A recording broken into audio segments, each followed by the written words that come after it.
Hello friends, welcome to my channel where I talk about how to heal old emotional wounds that are trapped in our body, causing any number of issues, including often chronic symptoms and illnesses. When we experience trauma in our early life especially, these energies can get trapped in our bodies and start wreaking havoc. And so in order to heal, whether it's a chronic illness or symptom or any other kind of emotional weight that is just on you all the time and you are ready to set it free, or if you're noticing blocks in your life that you think have deep emotion that is attached, so often is, whatever your reason for wanting to do deep emotional healing work, that's what I talk about on this channel, is how to access deep into our bodies, how to access the emotions that have been discarded, shut off, shattered, broken off of us because of trauma, because of deep wounding, and because we were too little to cope with whatever that emotion was in the body. How to access it in the body, create safety for that emotion to start coming up, and then the tools of how to embrace it and bring it in so that we take our shattered pieces and bring all of the parts of us to make whole. This is how shadow work was termed from Carl Jung, and it's very commonly used in spirituality. It's this process of how to bring all of these pieces back to us that have been cast off for very good reason, but it's safe now to come back. And this is how we heal our minds, our bodies, our spirits. This is how we heal and become vital and happy again. Well, today I'm talking about grief. I know I have the ability to always pick the most uplifting of topics, but the truth is, in order to heal dark energies in our body, and that doesn't mean bad, that just means in darkness, in order to bring these things that are in darkness into the light, we have to go into the darkness. Know how to navigate the darkness, and then bring it up to light. We can't bring things up from the darkness while staying in the light. We can't stay in positive thoughts, and expect for the darkness to be brought to light and to heal. It doesn't work that way. We have to learn how to go down deep into the darkness to embrace the darkness and encompass it with light. So that means that we have to talk about some, more difficult topics like grief. Today I want to talk about grief because it is by far, the most prominent energy that you're going to be working with when you're dealing with trauma and old wounds, when you're doing this healing work. But before we get started, as always, please like this video, subscribe to my channel if you haven't already. Welcome if you're new, welcome back if you've been here before. And if you find this video helpful, share it online with somebody that you know who might benefit from it. And if you're interested to do one-on-one coaching with me for emotional healing, then my website is down below, laurenvorhees.com, and there's a book a session button on the website. So back to grief. Grief, again, is by far the most prominent energy that we're going to be working with. When you have trauma, when you have been carrying trauma and wounds from your early life through your life, there's a lot to grieve because there was a lot that was lost. What could have been, what should have been, what you didn't get, what you needed to get and didn't, the ways that your caregivers were not there for you. It's like the losses of something that you never had a lot of times. This happens because we all come into this world with the capacity for unconditional love. And while this is not conscious, because we're infants, we're children, we're little children, there's this way in which when we don't receive unconditional love from the world, from our caregivers, in the way that we needed to receive it, there is this mechanism of loss. Because we are this open energy for love when we are children. And because trauma gets passed on generation after generation after generation, unless somebody goes and does the healing work that's necessary to move those energies out of us and become whole again, our parents can unwittingly, unintentionally miss things that we needed. This can be obvious, or it can be not obvious. There is obvious trauma and there is subtle trauma. Attachment trauma is the most subtle form of trauma. It's this chronic daily experience of not feeling sure exactly where you stand with a caregiver, or getting these mixed signals from a caregiver of love and not love, or that this is a safe container for you or it's not. And so we have to be on high vigilance and high alert so that we can try to get, and we can develop all these strategies, maybe people pleasing, maybe being uber self-sufficient, these strategies to try to cater to that caregiver. Is like, what is it that I can do to get the love that I deep down we know that we deserve and we know that we need, but we're not getting it. And so we can be in this position where we're looking for, how can I get it? How can I get what I need? I'm not getting what I need, and how do I get it? This is not conscious. This is not verbal. So it often is not landing in very clear memories for us. It can, but it also doesn't have to, because if these are visceral experiences that we had when we were pre-verbal, then those memories are not verbal. And so it's very difficult to navigate those. But there is this loss, because we all come in as whole energetic beings. We come into the world as that, ready to receive unconditional love, because we are all creatures of unconditional love, that we have that capacity, all of us. But the problem is when we are in an environment where we are getting messages that are conflicting of that, and we are little sponges, there is this loss that gets embedded in the body, and now this fear. Because we all are wired to know that love and attachment with our community, with our caregivers, when we're little, that's our caregivers, means survival. So if we're not sure what the situation is, if we don't feel completely secure in love, then we don't feel secure in our own safety. And that is root chakra and then sacral chakra. And these are our base chakras that influence all of our other chakras and all of our energy systems, which means all of our organs, how all of our body systems function, how all of our cells communicate with each other. Over time, these have huge impacts on our physical body, and that's how it can translate into physical illness. But it's this loss. That's the loss in childhood. There are all these things that we didn't get that we needed. And it's very difficult to have a childhood where you got everything that you needed. It's very difficult, very uncommon.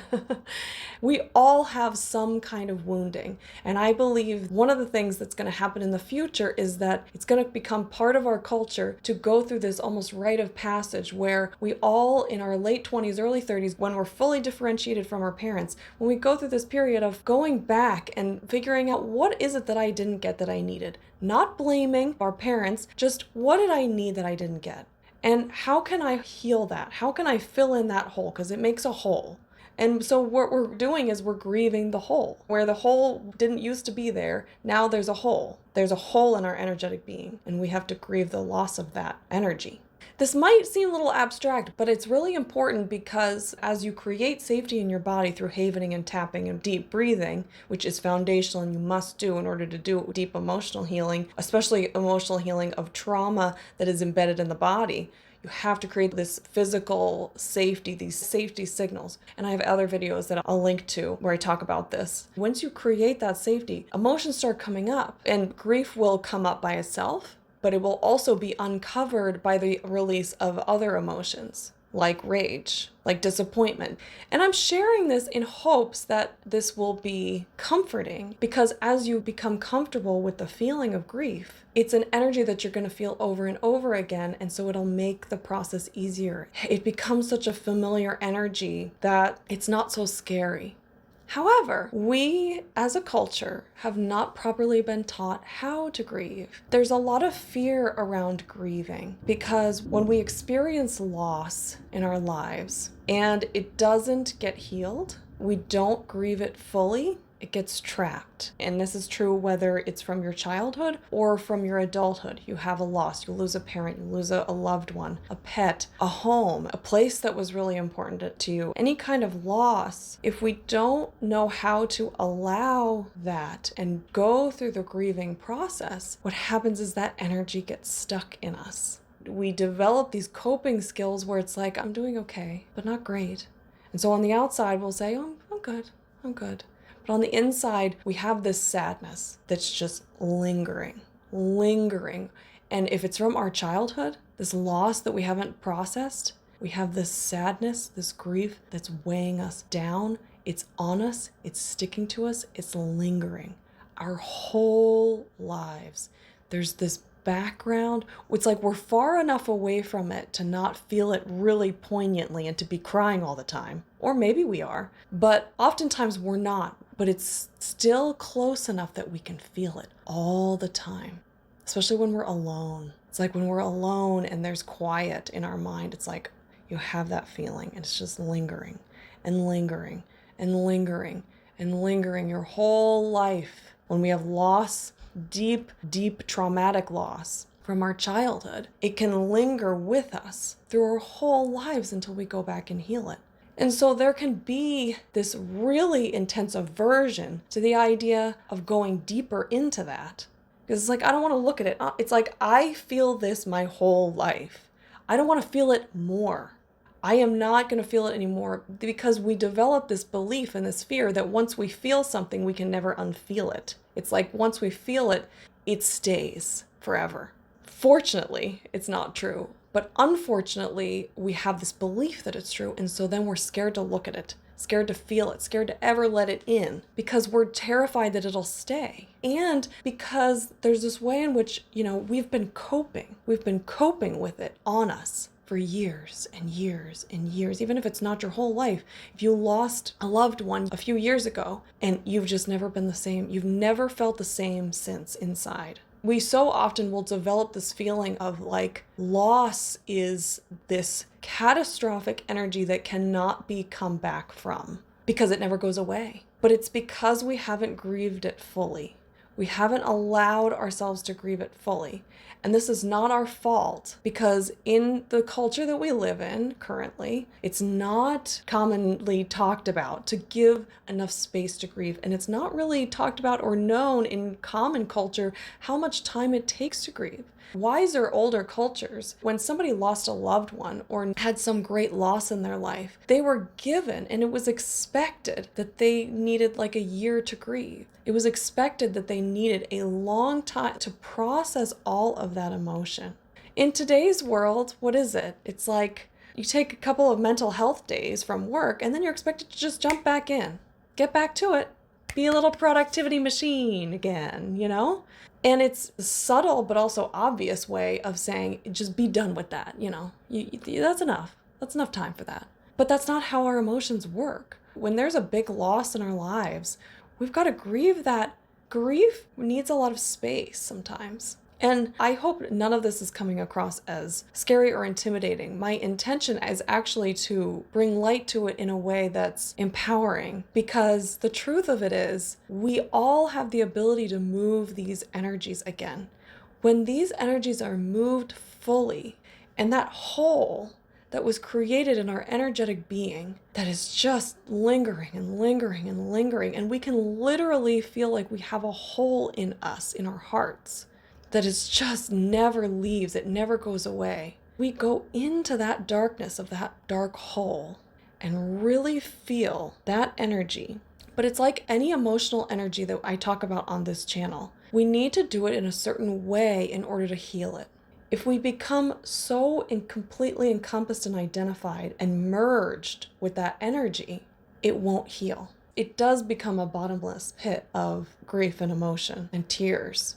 But when we go into the darkness with a creation of safety in our bodies, through havening, tapping, deep breathing, slow stretching and movement, there are lots of body practices that are necessary to create safety in our body, especially critically if we have had trauma and we're carrying around trauma.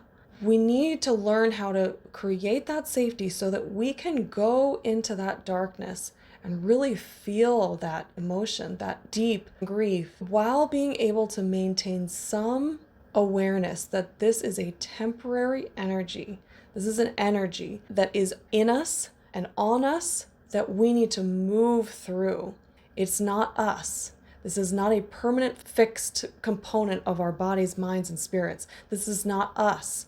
This energy, this black dark hole, even if we've been feeling it our whole lives, is not us. It is within us and it is on top of us. However resonates with you, whatever language resonates with you, it is not us. It is an energy that we've been carrying. And in order to allow that energy to come off of us, we have to go in there and encompass it with this awareness of what's happening, that we're going into the darkness to see that pain, to be with that very hurt, very pained part of us, and sitting with it, and sitting with it, and sitting with it, and eventually allowing the tears, those deep tears, to come up, and being able to hold space and energy for those feelings without judgment as best as we can, with as much compassion as we can, because we can see it. It's so much easier to bring compassion to an energy, to an emotion, when we see it as a child version of us or just a hurt part of us. It's a part of us. And oftentimes thinking of it as a child, your child self or a child, if your own image of yourself as a child is too difficult at the moment, just a child or just an energy that's separate from you, but it's in your care. And you've been carrying it. You have been the guardian of that. And in many ways, it's become a burden because you've been carrying it for so long. The human body is not meant to carry these energies for our whole lives. Emotional energy is meant to move. It's meant to be moved through us within a reasonable amount of time. Sometimes things can take years. Deep, deep loss and grief can take years sometimes for the full process, but that doesn't mean that you're crying every moment of that time. Tears are like the crescendo. I've used that word before. So much of the time that is spent with grief, when you're dealing with an energy of grief, most of the time, the vast majority of time is spent being conscious of it and holding it. Holding it in your mind, holding it in your energy field, with your conscious mind, knowing it's there. I see you. I see you. I see you. This is grief. This is grief. I feel sad. I feel sad. And this sadness is on me right now. I'm carrying this sadness right now. This sadness is here. This sadness, this grief, I feel this grief on me. I feel it. I feel it. But also knowing in your mind, it's not me. It's an energy. It is the energy of grief that I'm carrying. It is a part of me. It is the child version of me that is encompassing grief. She is embodying grief. And I am holding her. I'm holding her. I'm here. I'm here. I'm here. I'm here. And then eventually, intermittently, something in the outside world or some thought evokes the emotion, the tears. I encourage you to always try to be excited when tears are evoked. Try to remember that this is exciting. Because when tears are evoked in this kind of energy where you're holding space, not the highly identified merged version of those tears, but I'm holding this energy in this space and I'm sort of waiting for a trigger to bring it up. I feel the tears on me. I feel them in me. They are weighing as I talk. I'm feeling it in my chest. It's like I feel this weight. I feel it. I feel it. And then something on the external world, some interaction, some glimpse of an image, some song, some thought will bring up that emotion. And then it's your job to fully embrace that moment of tears. That moment of tears are welling up. It'll almost feel like an emotional vomit, the way it's like it's about to come out. I need to go get a tissue. I need to go in my room and make it quiet. I need to get warm. I have to be warm in order to in order to have emotional releases. I need to set the stage and make the environment, because the energies I'm working with are really old. They were deep in my unconscious. They were really separated, really cast off, really dissociated from in my being. And so when some emotion is coming up, I'm like, oh, I've got to have all the environmental tools because I don't want this to go away. They can so easily go away from me because my dissociation pattern is so strong and I'm rewiring that. I started out with a highway of dissociation in my neural pathways and like no road with healthy emotional release. And now I'm building wider road, and I'm trying to shrink the road, let the dissociation road atrophy while the emotional release road widens. But I don't want to, it's easily scared off and goes down the old path that was followed. Anyway, that's the moment where it's like, okay, it's coming up. Here we go. This is what you've been sort of working for.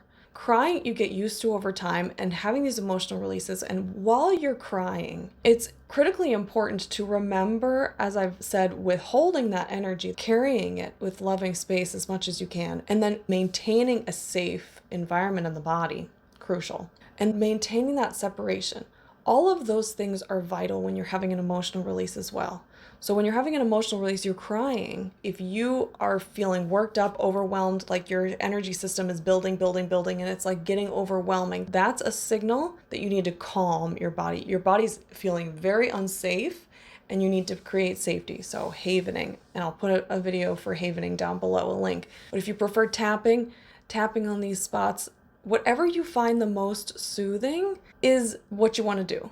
Deep breathing is not going to cut it in these kinds of situations. Deep breathing is a daily practice to implement and daily stretching in, but let's be honest, you can't start doing stretching and big body stretches while you're trying to cry. It doesn't work. So havening is my go-to. One of the 3 stroking points, but sometimes I just have urges to stroke different parts of my body, my abdomen, my legs, wherever it is that my body's craving at that time. It's like my body needs love right now. Then my nervous system is being ramped up if that's what's happening to you, and it needs to be calmed. And some of these energies can be intense, especially these old ones. And depending on how much nervous system work you've done, you just might need to calm it. And it's okay. You just have to maintain that calm energy as much as you can, because you're also sending these messages of love. It's not just safety. Giving yourself somatic safety is giving your body love, because that's what your body needs. And that's giving love. It's like, I see you, I see what you're going through, and I'm going to give you what you need. That's love. So you're loving these energies as they're coming out of you. And then to be able to keep even if it's just the smallest bit of separation in your mind, knowing this is energy moving through me. It is not me. You're also feeling the pain. And if you're as highly dissociated as me, you have a lot more difficulty holding on to the grief than you do creating the separation. Separation for me is a lot easier than holding on to the emotional energy, but we all vary. Some people, it's the opposite. One of the two is going to be easier for you. It's either evoking the emotion is going to be easier and separation is harder, maintaining that separation, or it's the separation and the dissociation, get out of here, that's easier. Evoking, bringing that energy up, finding the words, finding the thought that's going to bring that emotion up is the hard part. We can also have a combination of both with different wounds and different energies. A lot of times we can have certain emotions that we feel comfortable in, and so all of our different emotions get funneled into it. So like disappointment. If disappointment is not an emotion that is allowed in the body, it'll get funneled into anger or sadness. And so we can have a combination of both too. We can have some that we dissociate very easily from and others we are highly identified from. And that's been true for me. That's true for most people, I think, with trauma, is that some get dissociated, some are highly identified and very conscious. But still the ones that we're very conscious of, there's still some part of it that's not completely conscious of, that we're not fully taking in. So that's the emotional release. The emotional release is the crescendo. Emotional release is a really good name because it is actually the release of a piece, this chunk of energy that is being released from the burden of being carried in your body for years or your lifetime. A piece of that grief, that ball of grief that you've been carrying for years and years and years, a piece of that was just released, was just moved through you. If you do this process that I'm talking about, a piece has just been removed. And you might feel lighter afterwards, and that's a surefire sign that you release something big. But you don't always. It's very important to be able to trust that this is what's happening. Because I promise you, if you keep on this, if you keep going like this, the accumulation, you will feel it. You will feel as you do this again and again, the accumulation is what you really feel. The accumulation, you feel lighter over time. And in the beginning is the hardest part to notice, to be able to feel, because there's a lot of frozen energy. There's a lot of dissociated energy still in us. So at the beginning is the part where you have to just trust. And this is when working with a coach is really, really helpful to keep that perspective for you, because it's so hard to keep perspective in the beginning when you're just learning how to do it. And it's really uncomfortable in the beginning because this is new and it doesn't feel like it's working. It's just that you can't see it working always in the beginning, because again, we still have a lot of frozen energy. Also, that holding space part can be really hard and frustrating over time because it can sometimes need a long time of holding that space and doing the nervous system work, creating the safety and holding the conscious space for it. Seeing it, seeing it, seeing it, seeing it. I will tell you the grief that I am working with at the moment is the biggest grief I have ventured into thus far in the last 4 years, and I am needing to sit with it for months, and I'm getting occasional releases. However, I can tell they're not big enough relative to the amount of weight that I'm feeling. Every time I cry, though, I feel a little lighter. I do. I feel a little lighter. Again, that's not always going to be the case, but it's like, finally. It's like I can breathe a little bit. But one thing to keep in mind is the symptoms of grief. It feels heavy. It can feel like a weight on your chest. In traditional Chinese medicine, grief is stored in the lungs. And in energy medicine, grief is in the heart chakra, which is the same. Your lungs are in your heart chakra. So grief is almost always associated with this heart-lung area. And so some of the symptoms that you can experience when you're dealing with grief are a weight on your chest, like there's heaviness on your chest, like there's literally something heavy on your chest. It can be shortness of breath. It can be heaviness all around. Your body feels heavy, feels weighed down. Grief is a heavy energy. It's one of the best words I can describe it. It feels heavy.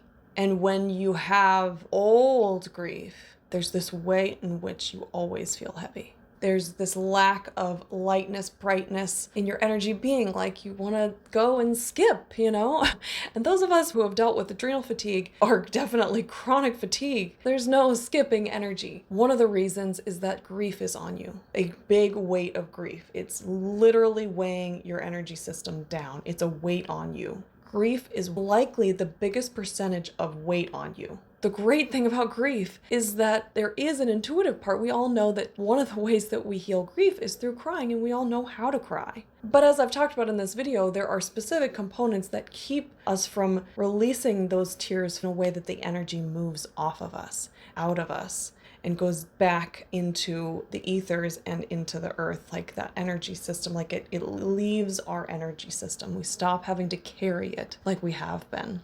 So weightiness, lethargy, fatigue. Fatigue is a huge symptom of grief. Huge. If you're carrying grief that's old and dissociated from, it's gonna show up as fatigue is one of the ways. But again, lung symptoms, shortness of breath, easily winded, just being tearing up really easily can be a sign. This low level sadness all the time and low energy. Things are dark, demoralized. There's grief that needs to come out there. If you've been carrying grief for a long time, be gentle on yourself. Because again, our culture does not teach us how to grieve properly and fully. And sometimes these energies can take a long time of being with it. Like if it's not moving, if you're in this process of holding space and waiting for the tears to come up, if they're not coming up, it means that it still needs to be seen. A big piece of what we're doing in this process of healing trauma is building trust with our inner child and proving to her or him that we see. After all this time, we really see. And part of this, it's really important to do the cognitive psychological work of where did this come from? And that helps bring up the energy too. Why is this hole here?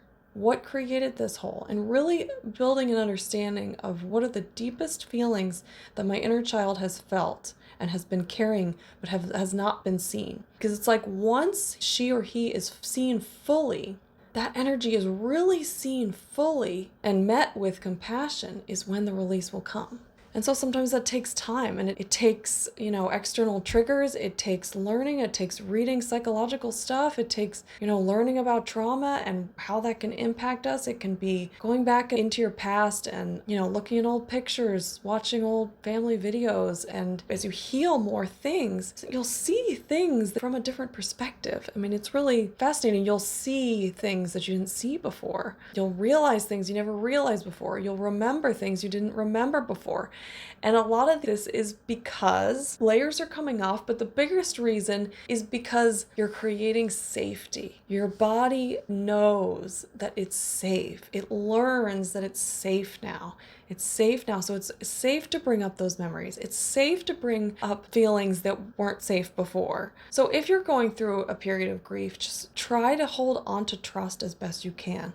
And remember these things that I'm talking about. You're creating safety, holding this energy as much compassion and seeing and witnessing as much as you can, holding that amount of separation that this is part of me, not me, and creating open space for whenever that emotional release is going to come, and be ready to hold that with compassionate space and slight detachment, but not dissociation. Okay, I hope this was helpful, especially because in the last few weeks, it just feels like everybody's moving through something big. Like something big is moving through us all. I mean, doesn't it feel that way? I really feel like there's some big energies moving. There's some big things that we're moving through and letting go of. And the only way to let go of something completely and fully is to grieve it. Grieve what's been lost. So I hope you're doing well out there in your healing journey. I really do. These can be really emotionally evocative times. So I really hope you're doing well out there. Again, if you're interested in doing coaching with me for your emotional healing journey, my website is down below. It's laurenvorhees.com. You can book a session on there, or my email address is down below. If you have any questions or want to contact me, like this video, share it if you think it might be helpful for anybody else that you know who's working through grief or any kind of emotional healing journey. And thank you for watching, and I will see you on the next video. Bye.